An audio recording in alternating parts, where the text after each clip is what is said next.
Now we are on question 10. It says that there are two poles of equal heights standing opposite to each other on either side of the road, which is 8 meter wide.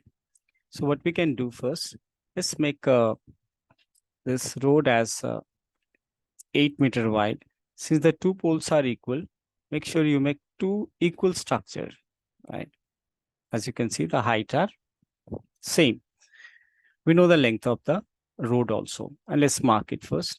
So let's this AB be the first, CD be the second pole, and BD, which is the width of the road, which is mentioned as 8 meter. So this whole thing is from here till here. This is 8 meter. These are vertical, so make sure you indicate with right angle side. Now it says that from a point between the road, the angle of elevation of the top of the poles are found to be 60 and 30 degrees respectively.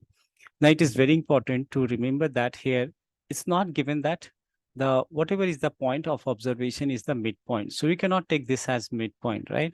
Try taking it either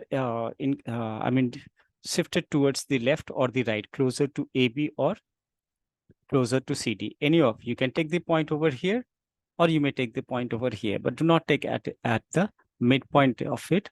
As you can see here, it's not mentioned as the midpoint. So moreover, the angle of elevation are also different, and that indicate that they must be at different point. I mean, they are not the midpoint. This is not the midpoint. So I took a point here. Say I took the point as say, I can take it L. L is the point of observation. This point I took as L. Now the angle of elevation are given as 60 and 30. So how to find out to which angle is 60 or 30 is very simple. The one which is closer to 90 degree. As you can see, this is closer to 90 degree than this, right? The one which is closer to 90 degrees should be considered as a bigger. So this will be out of 60 and 30, I should mark this as 60 and this as 30. Although in this particular question, it will not make much difference, but can make in other questions. So therefore, make sure the one which is closer to 90 degree or closer to the perpendicular has a greater angle. As I can see that L is closer to B than that of D. Therefore, I mark this angle as 60 degree. The height of the pole are equal, so I can mark them as H as same. Now we have to find the height of the poles, which is H in this case. We have to find the height of the pole and also the distance of these poles.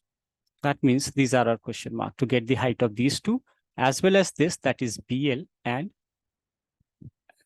LD. So BL and LD. So what we can do here, we can take one of them as X. Let's say I took this point, this length as X. So this other will be like, if I take BL as X, this figure will be 80 minus X. Once again, I took this length as X. So the remaining will be the whole, which is 80 minus X. And then we can start with the triangles and apply trigonometric ratio here. So we'll start with the triangle here. We can take this triangle. Any triangle we can start with. So I took triangle, right angle triangle, ABL. We'll take tan 60, which is perpendicular over the base. So perpendicular, as you can see from the figure, is AB and the base is BL. Tan 60, whose value is √3 AB, which is the height of the pole, and BL is X. Now by cross multiplication, we can isolate H and write H as √3X. This is equation 1. Now we can take the next equation. In the next triangle, and this is triangle CDL, we can apply tan 30, which is perpendicular, that is CD, over the base, which is LD. Tan 60, which is 1 by √3 CD, which is H in this case, and LD, which is 80 minus X.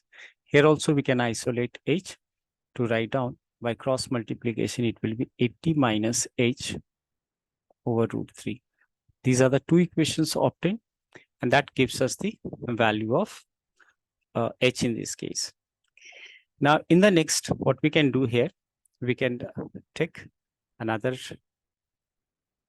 say, box. I made it. Now, here we are going to equate these two, right? The value of h, as you can see from equation 1 and equation 2.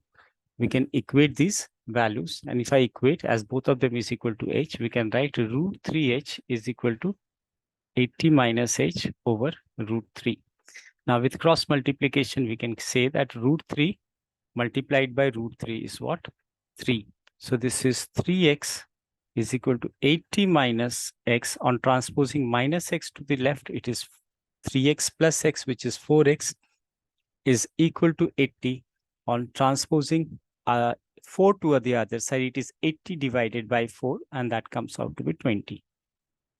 Now, what we got here, we got the length of x here, and x is nothing but BL here.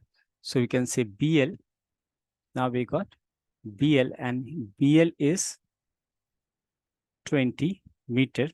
As you can see from the figure here, that the remaining part, that is LD is 80 minus x. So it should be 80 minus. This is going to be, that is LD will be 80 minus 20, and that comes out to be 60 meter. Once we get this LD, now you see that these are the distances, right? Distance of this point from the poles. But then we also have to find the height of these poles. We also have to get the height of the pole. So now you can plug in the value of x in any of these equation, maybe on this or in this. That will give you the value of the height. I can place here, it is root 3 times x, and x is how much? X is 20. So I can write this as 20 root 3 meter. And that should be the final answer.